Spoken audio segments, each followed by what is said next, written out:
tuned for the Joan Quinn Profiles. As an editor for Andy Warhol's Interview, the Los Angeles Herald-Examiner, LA Style, and Detour magazines, Joan covered the social set, the Hollywood hotshots, the international art scene, the mysteries of food, the excitement of travel, and the fabulous world of fashion.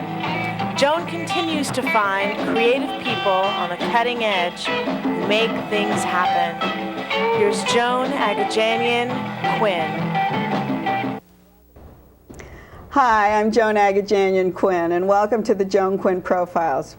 With us in the studio is Domenica Cameron Scorsese and Chris Tashima. Domenica has made appearances in several films and has spent a great deal of time on the stage. She made her Los Angeles stage debut in Four Roses, which had its world premiere at the Century City Playhouse. The play was written by her mother, Julia Cameron. And do you think there's some favoritism here, Domenica, about this wonderful role that you had in the play? It's interesting. My mom wrote this started the process about 15 years ago when I would have been about 7 and not quite right for the young junkie. Yeah. Unless I started really early. But it's a funny thing. It just happened to be that all of the people that came together had worked together in other combinations. I'd worked before with John Newland, and he also taught a class that I was in. John Newland was the director. The director, yeah. And also I've worked before with my mom.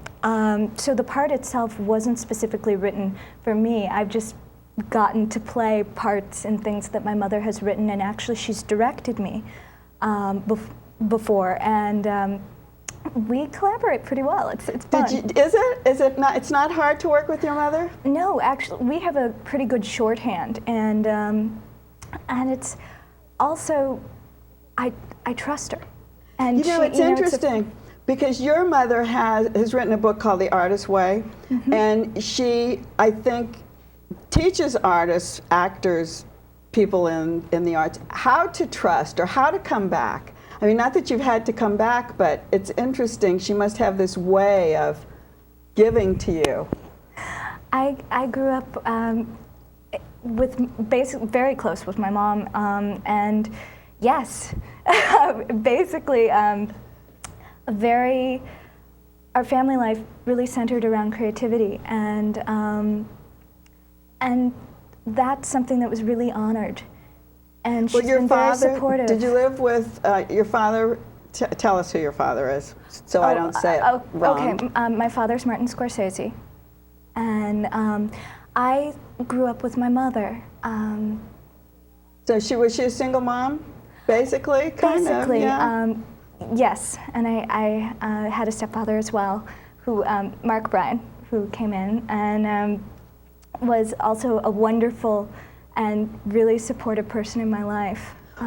You did make some films with your father, with Scorsese. You did The Age of Innocence and Cape Fear, right? Yes. And were you very young? Goodness, Age of Innocence, I was probably 15, and Cape Fear, I would have been about 13, just turning 14, if I've got the timing right. It's funny how you mark. So did he direct you? Did he direct you too? Yes, I've been directed by both my parents. Go figure. Well, that's great. How did you feel? Is there a difference? Can you feel the difference? Is there any kind of... Between working with my parents and other people, or between my parents? Both, always. Between your parents first. Oh, yes. Yeah, it's a different sort of collaboration. Both of them are... I'm biased. They are my parents, and also I happen to think that they're extraordinary artists, each in their own right. And I'm very proud of both of them. In terms of being directed by them, both times, it's incredible what happens when you work with somebody you love in a creative manner, doing something that you love. It just brings you closer. Well, would you say, just because you do come from two people who have been very successful, that you got to start at the top? Oh, goodness. I mean, it seems like you would have started at the top. That's an interesting question.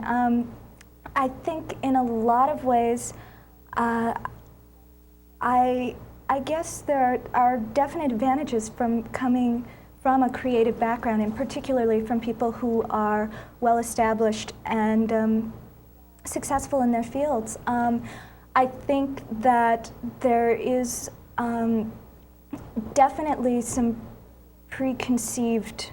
It's a bit of a double-edged sword. Right. Some people say that it opens doors. And it definitely does. The thing is that once the door is open, you have to have what it takes to stay in the room. And I think that's true. I mean, the general public doesn't believe that or really know that. But I think nobody's going to bank on you, no matter who you are, unless you can do something or show them what you can do. And it's, yeah, I think that that's something that comes up. I also think that I've gotten to be on sets. I have gotten to see the creative process in action, and it's been the kind of learning experience and training that you wouldn't have gotten anywhere else. Right. Did you always want to be an actress? Yeah, I think goodness, the first time I realized that the bug had really bitten me, it was my first grade play. It was Peter and the Wolf, and I was the Bluebird of Happiness, and I was double cast even then. And you mean someone else was playing your role? We it's the or you were double playing cast. someone other yeah, role? we did the same thing as what's happening with Four Roses. Oh, so you have someone else playing that? Do you have someone else cast in that role because it's so trying? No, actually it just works out better for the actors to be able to have their lives here, and a lot of them are working actors and have, so to balance it out, it just was much better for scheduling, and also it gives an opportunity to showcase more people. I see. But in the first grade, I don't think you were thinking about that. No, I wasn't. In first grade, I was running around in a little blue leotard. Which every little bunny should be in.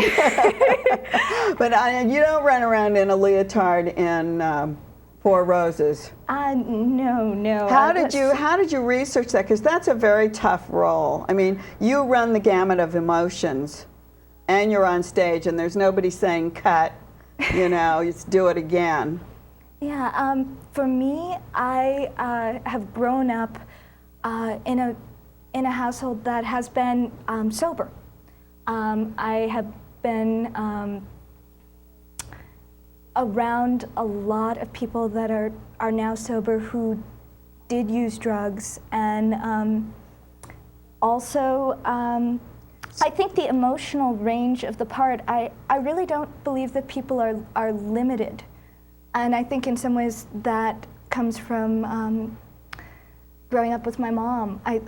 I also see with actors in terms of what they get cast as and what they express. I really believe that we have a full range of colors, and the thing about this within yourself, so you can draw on those. Is that? Yeah, and I really think that one of the wonderful things about this particular part is that it shows so many different colors, and it's not the way that people see me in day-to-day life. I know you don't look anything like you don't look like anything. I'm hiding the tattattoo. Let's see your tattoo.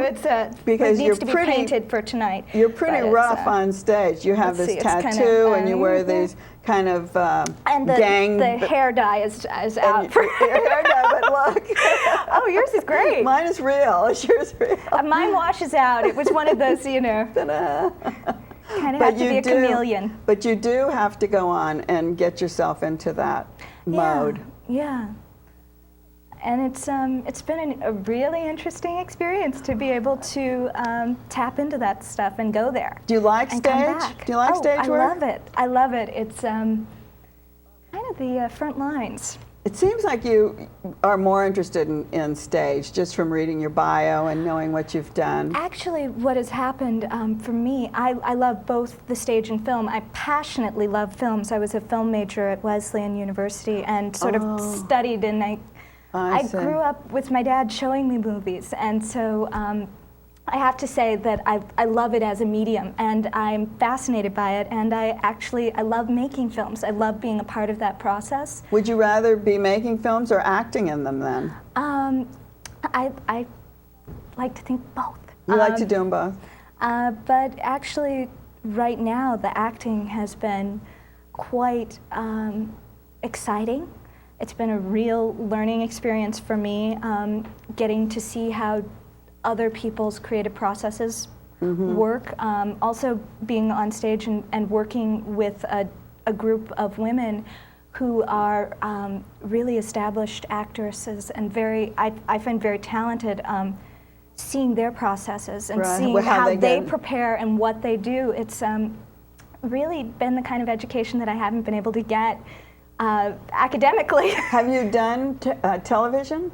I was in a movie of the week when I was about 11. Oh, but you haven't done anything recently. You're a little older than 11 now, I think. I know. It's what basically happened for me. I made the decision to go straight from high school and get a solid liberal arts education. And sort of was crossing my fingers that I'd still look young enough on the other side of college. Right. And it's been interesting because I've been getting to play 16, 17. Oh, that's good, and it's so funny to suddenly be kind of like, oh, it's been a little while since then. You know, what's the future hold for you? Films? Are you doing any film work right now? I have a project that I have a couple days on a film that's coming up, another independent, and I always sort of knock wood, and I guess it's just superstitious, but with this, it looks like there are a couple of other things waiting. So we'll see what happens, how it settles. Actually, though, I've got 3 things, which are one that's in the can and is just now getting sort of the music done on that, and that was The Bullfighter. Oh, good. That was a really exciting project that was filmed in February in Del Rio, Texas. And then in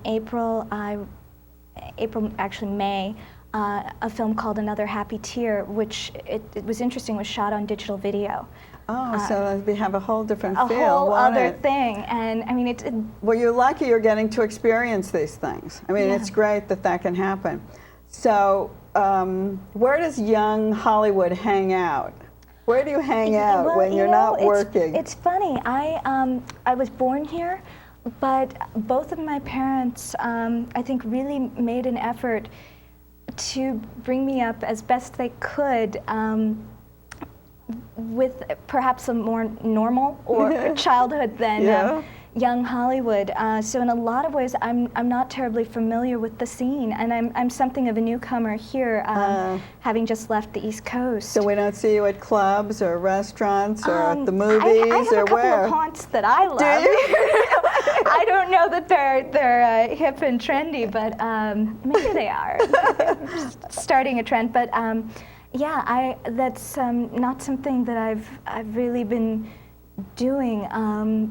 I mean, for me, I have really wanted to come from a solid place where, because I have the name, and actually my mom and my dad, both in their worlds, are very well known. It has been really important for me to feel that I have what it takes to back up. Right. You have a real responsibility. You have a responsibility, and I think you've chosen to go in that direction. And so in some ways, this is why I've made the choices that I've made. And well, you're gonna make it. You're very determined, and you're very focused, and you're awfully pretty, and you're very smart, and you're great on stage. Thank you. So what else can we ask for except to say thank you? Oh, thank you for having me. Thanks for being here. And don't go away. We'll be right back with Chris Tashima. Thank you. Thank you very much. I'm glad you came.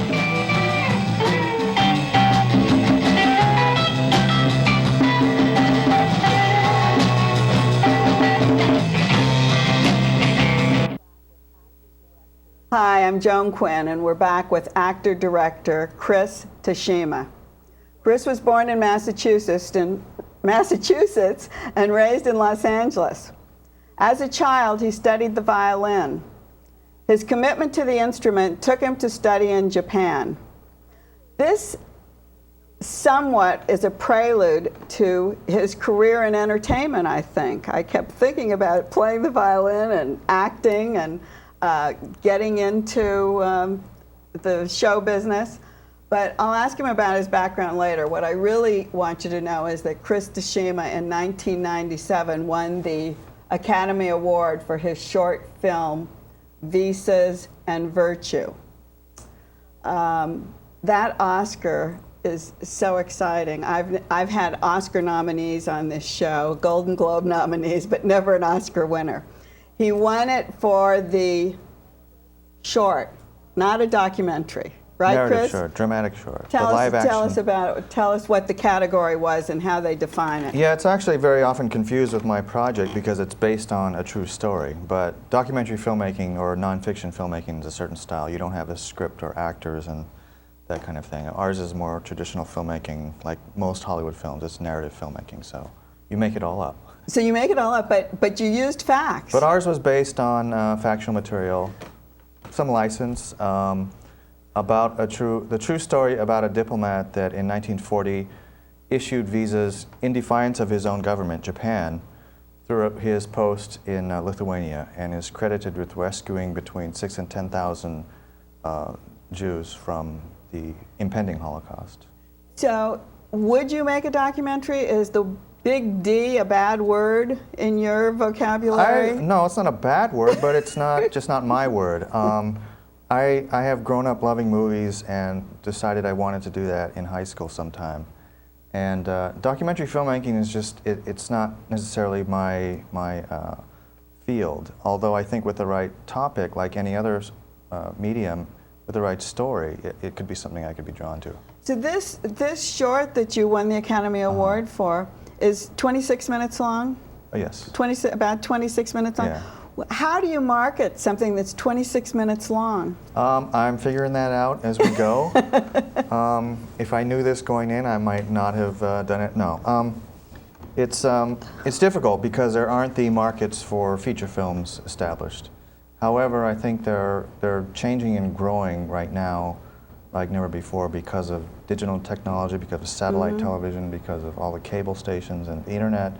The markets are actually growing, and so there's a lot of places you can put it. there are more and more every day, and even without that, there's actually more, I think, of a respected attitude overseas towards short films. So there are television markets and theatrical markets in Europe and Asia. Would you take something like this, say, on a campus tour? Would you go and talk as a filmmaker? Yeah, I think that'd be a great thing. We actually were talking with another filmmaker about packaging a few short films that addressed issues about race and having that travel to college campuses. And it so far hasn't worked out, but I think that's a perfectly viable option for short films. This film got started not as a film. Did it start just as a true story, I guess? Did you read a book? Let's start from the bottom because it was a long process to get it done. It was a long process. If we go way back, Mr. Sugihara's story seemed to have become public around 1994. And around that time, a friend of mine, Tim Toyama, heard Mr. Sugihara's story on NPR radio and happened to be a playwright. So he wrote a one-act play, which then I was brought in as an actor, and we decided to make into a film during the run of our play, which was in 1996. Mr. Sugihara was the ambassador. He was the vice consul. Oh, the vice consul in Lithuania. So it started as a play. Our own project started as a play, and then through the experience of performing that with we would move the audience to tears every night, and it was something we felt was very important. So why did it come to the foreground, say in 1994 or 1990, whatever? Did the Holocaust people from the Holocaust bring it to the forefront? Did the Japanese people bring it to the forefront? How did story get known? Or how did it remain, unknown hidden for so long? Yeah, whatever. That, I think, some of that, as far as why it was not known, I think could be attributed to perhaps Sugihara's culture, Japanese culture, and not sort of wanting to boast about your own past, and particularly around World War II. But you know, at the time when he was doing it, it was really nothing to boast about. It was a humanitarian thing, wasn't it? He never thought that, which is kind of why he thought it was okay just to keep it to himself. I think it actually became public probably due to Schindler's List. That's I wondered if something triggered this. I feel very much that Schindler's List triggered the exposure to the general public, or at least to me, of Sugihara's story. People were interested in stories about rescuers, and there are many, and his is one that is quite remarkable, so it kind of came out. Visas, of all things, that's what people needed to get out of, to get into other countries. So it was probably the only way to stay alive if you were Jewish, is to leave, because if you stayed... right. So that was pretty incredible. And then Mr. Toyama came to you, you talked about it, but how did he know to put you in as the actor? Had you been acting? I've been acting for the past about 15 years, and most of the work that I've done has been at East West Players, which happened to be where Tim Toyama volunteered in the tech booth running lights. Oh, I see. Another friend of mine, Tom Donaldson, is, besides being an actor, was a technical director at this theater. So, and I worked behind the scenes a lot as well as acting. So the three of us kind of met there. And I had done a reading of another piece that Tim wrote, and when it came time to producing this show, Tom asked me if I would be interested in this role. So, of course, I jumped at it at that time. But so you originated the role on the stage, yes, and then from just in North Hollywood, what was that? The Road Theater. The Road Theater. 45-seat black box. Did it go somewhere else after that, to another stage? It went to 2 special performances at. One was at the Jewish Federation, and one was at a building out in the West Valley. And those 2 performances were presented by Anti-Defamation League, Jewish Federation, Japanese American National Museum, and Japanese American Cultural and Community Center as kind of a cross-cultural event where dialogue was brought up afterwards about Jewish and Japanese living in Los Angeles. But none of this came about before because you didn't get funding from any of those people, did you? That was it for the life of the play. But it was during that time that we realized this can be a very good short film if we can get the right people on board and somehow find the money. Finding the money. That's a good story. That's the most important thing about filmmaking, because you can't really do it without that. And you found a little money. Well, the initial money we found was actually from Tim Toyama, and he volunteered his own credit cards to back up this project. But that was enough for me to move ahead with finding our crew. But I always felt that it was a kind of project that if we pitch it to the right people in the right way, perhaps the Jewish communities, the Japanese communities, we could get help with this film. And did you? That turned out to be entirely true. We got probably over 400 people giving us in some form or some amount cash to make this project. I see. And we had a whole volunteer crew, and it was something that people did because they loved the story. Well, the reason I'm talking or asking you so many questions is because this is your first film, and you won an Academy Award with this first film, which is pretty phenomenal. And for people to be watching this and learning what the process was, I mean, was it all timing, do you think, or was it your brilliance? No. It definitely was an amazing coincidence of some detours I was forced to take in my own career, meeting the right people at the right time. I mean, so many things came together at the right time for this film to happen the way that it did. And then how does the Academy get it and see it? It's pretty much like most other festivals or competitions. You fill out their form, send it in, and wait and see what happens. The main difference with the Academy is that you need to qualify for them to look at your film. Oh, right, and that's right. And we managed to do that. The way that we did it was to win an award at a festival. And you were in a lot of festivals, I guess. We've been in a total of about 60, I think. That's a lot of festivals. Really Did you travel to all of them? Not to all of them, but to quite a few. I mean, I've been more places in the last couple of years than I had been the whole previous, my whole life. Well, I wanted your Oscar. I wanted your Oscar to be here so we could say, does this open doors or does it hold your door open at home? I think Of course it opens doors. So far I haven't really seen direct results of that, but I know it's going to be helping me a lot. Where do you keep it? We keep it at Tim Toyama's house. Oh, you do? Because that also happens to be our production office. Oh, So I see. He, so you all get to enjoy it. Yeah, yeah. It was very tough when we submit to the Academy. We're allowed to submit 2 names to receive the statuettes. And in addition to myself, my producer got it, Chris Donahue, received the statuette as well. Oh, he did, so they gave you 2? But I wasn't able to include Tim. And I talked to him about it, and of course he was, he said that was fine because he took a back seat to the film side of it once we went into film. Well, you were the whole movie, really. I mean, you were on the screen the whole, were you on 26 minutes? 24 no, actually, minutes? Actually, I'm not on, I don't think I'm on nearly as much as the woman who plays my wife. It seems like you were on quite a bit, and it's so beautifully done, and it's so moving, and I hope that everyone will get a chance to see it. And I know that this marketing is going to be totally solved. It's definitely opening up. It is available on home video if people wish to order it. Can I give out our phone number? No, I don't think they'll let you do that. Oh, She'll cut it well, off the air if we do that. There'll be ways that they can find it. There'll be ways sure. that they can it's find it. It's available on home video. Yeah. Okay. What we'll do is have people write to me at 777 South Figueroa, 44th floor, Los Angeles 917, and we'll let you know everything about Chris Tashima. Thanks, Chris. Thank you. Thank you. We'll see you next time on the Joan Quinn Profiles.